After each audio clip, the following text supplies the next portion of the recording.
हथीन विधानसभा क्षेत्र से भाजपा उम्मीदवार मनोज रावत का आज गांव मिंडकोला में जोरदार स्वागत किया गया। हथीन से भाजपा विधायक प्रवीण डागर व पूर्व विधायक रामजी लाल डागर के नेतृत्व में डागरपाल के सैकड़ों लोगों ने मनोज रावत का पगड़ी बांधकर और फूल मालाओं से जोरदार स्वागत किया।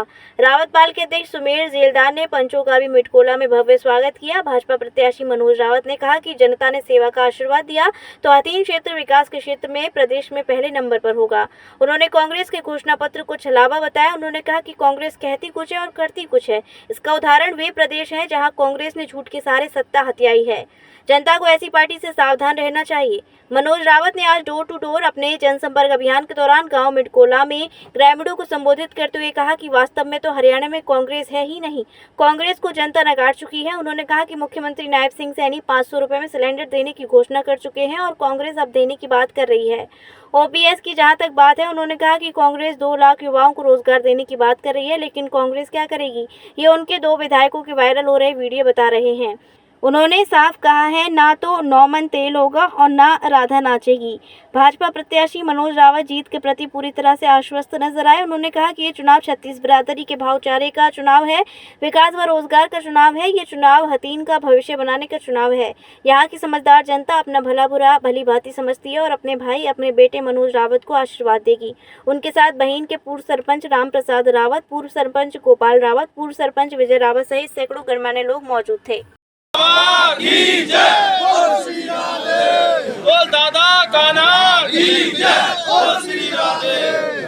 आज डागरपाल के ऐतिहासिक गांव बाबा नंदास की प्राचीन भूमि पर यहाँ उपस्थित मेरे पिता तुल्य बुजुर्ग आदरणीय बाबूजी रामजी लाल डागर जी और हमारी पाल के प्रधान आदरणीय सुमेर जेलदार जी, मेरे साथ आई सम्मानित सरदारी युवा साथी, आज प्रवीण डागर बड़े भाई विधायक जी के यहाँ समस्त सरदारी को मैं हाथ जोड़कर राम करता हूँ।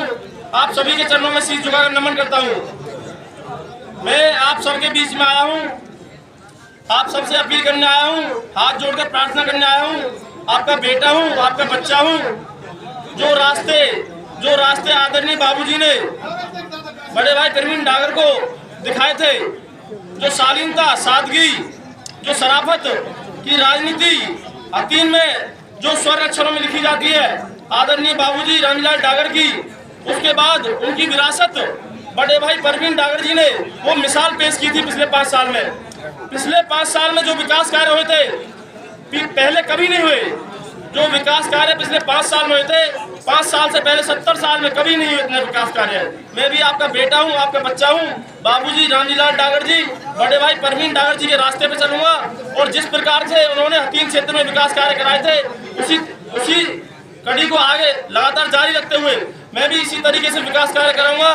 और मैं ये भी आश्वासन देता हूँ आपको कि अगर मुझे आप सभी ने आशीर्वाद दिया और मैं विधानसभा में पहुंचा तो आप सबके आशीर्वाद से विधायक मैं नहीं रहूंगा, बड़े भाई प्रवीण डागर जी रहेंगे और पूरी डागरपाल रहेगी।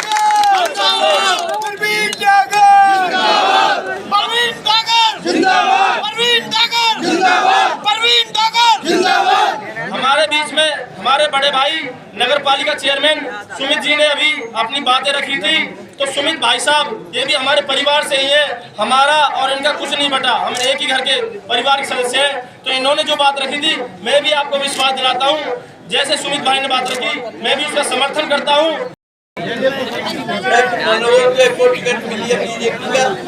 और इसे कामयाब करके भेजे।